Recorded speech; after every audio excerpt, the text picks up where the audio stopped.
Thomas Soto.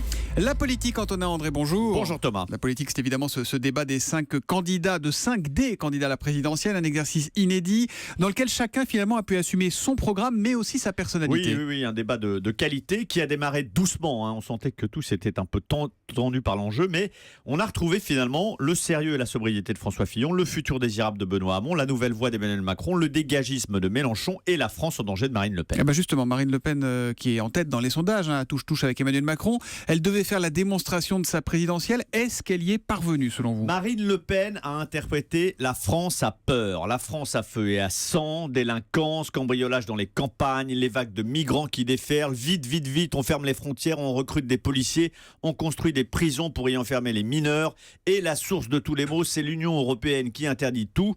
Une Marine Le Pen très clivante, très radicale, pas apaisée, pas rassembleuse, violente même, à la limite parfois de nous engueuler, notamment dans la conclusion de l'émission. Donc pas très présidente, elle durcit son socle, oui, mais elle ne l'élargit pas.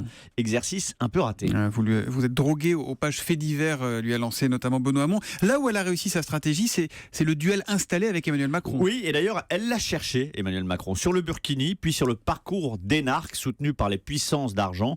Mais à chaque fois, elle s'est exposée à une attaque-riposte assez efficace d'Emmanuel Macron qui relève le gant. Je n'ai pas besoin d'un ventriloque. Si vous avez des informations, donnez-les, sinon c'est de la diffamation. Emmanuel Macron s'est positionné comme le candidat du vote utile contre le Front National.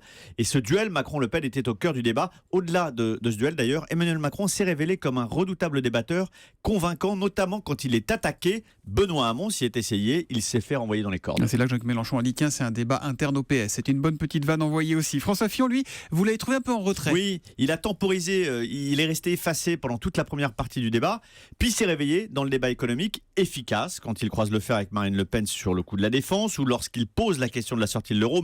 Mais François Fillon, en dehors de quelques éclats, était un peu éteint, sans doute parce qu'il est atteint par les affaires qui plombent sa campagne. Un peu comme quand il est venu à Europe 1 il y a 8 jours. Il était un petit peu un ton en dessous, on peut dire. En dessous, oui. Voilà, l'édito politique signé Antonin André. Merci Antonin. Europe 1, 7h42.